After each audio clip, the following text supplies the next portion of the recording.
Hi, good evening, folks. Welcome to this edition of the Sabre Zone. This is the video where I talk about what you guys had to say. Let's talk about a few things that I just read. And I found this very honest and pretty much 100% spot on. See what you guys think of this one. The shout out goes to Not So Close. And not so, I'm not sure if you're a he or a she. I'm guessing you're a he. Not so close. Well, not so close. I don't know. Who knows?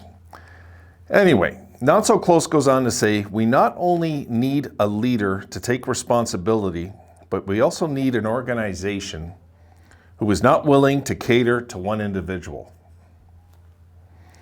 Buffalo needs to stop focusing on catering to star players and start focusing on building a team-first mentality. Make it so that the team is bigger than any individual, regardless of skill. This mentality comes with a strong coach and a strong management. And Not So Close, truer words could not be spoken, as I've said before in these videos. There is absolutely no truer words than that, folks. And I look at the way we have spoiled Jack Eichel, that we deserved Jack Eichel to backfire on us.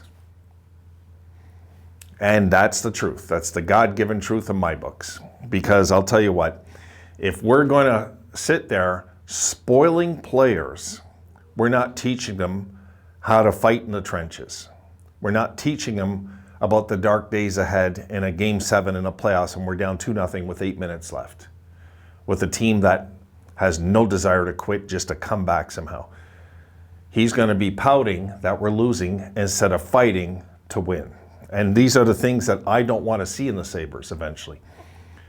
So yes, would I love to see us stop catering? Absolutely. These are the things, Not So Close, that I want gone out of the dressing room like cancer, little cancer cells floating around in our dressing room, and get them out of there because, you know, some of our own fans are convinced that we can't win without Jack Eichel, which is ludicrous in my books. It's ludicrous. It's just silly. Sorry.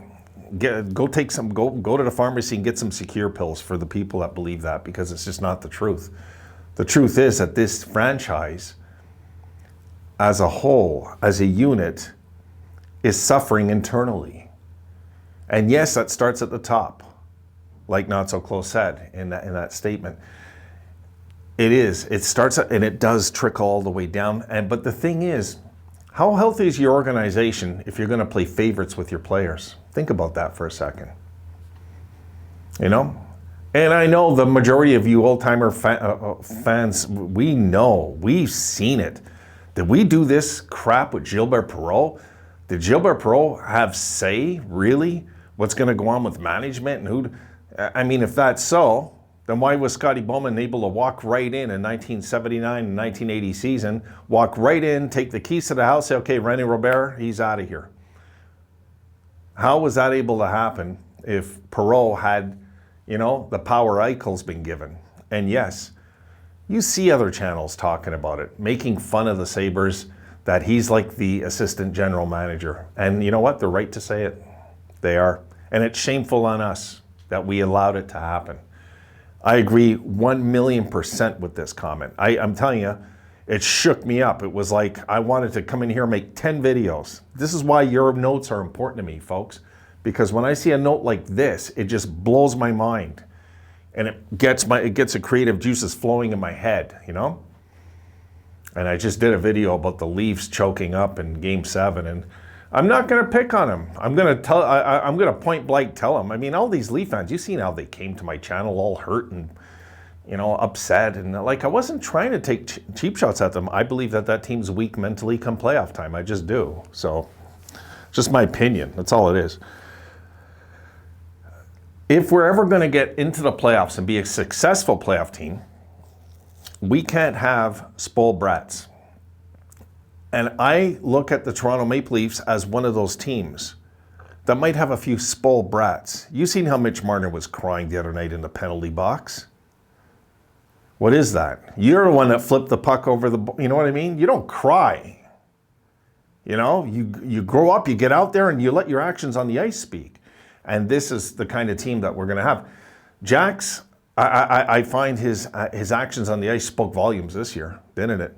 Oh, I got a neck ache, so I can't play at all. I don't buy it 100%, folks. I told you that. I don't. Yeah, is he injured? Sure he is. But I've seen players in the 70s play with concussions, all sorts of things, and not attack the franchise after. If he had issues with the franchise, you don't go public unless you want it to be about you. If you're going to make it, if I'm going to make everything in this life about me, I'm doomed for big failure. I am. I honestly believe that Jack Eichel's probably, he needs a fresh start somewhere else. He just does, you know, and we need to never do this again. We cannot spoil players that they're larger than the logo. We can't do that. We can't. Because if we do that, we lose the spirit of the logo in between all of it. You know what I mean? How is Jack Eichel and the way he thinks he's above this logo, which I've seen and feels like, I think you'd agree with me, most of you, how is that a representation of respect to this guy who's not with us no more? Please explain. How's that a respect to Rick Martin, Gilbert Perreault, Rennie Robert? You know, how? How is that a respectful thing? Nobody's bigger than the franchise. Nobody. Wayne Gretzky was the first one to say these things. So was Bobby Orr. All the greats always said it was a privilege to play in the National Hockey League, not their God-given right. It was a privilege. And they realized that in time it would be taken away, like it's taken away from everybody over years. And then the chalkboard is wiped down and we do it again. And we try to put the pieces together again. And what we're doing right now is that in Buffalo. We're trying now to erase a negative culture and to bring up a winning culture again, like we had for, you know, almost 5 decades, let's face it. You know what I mean?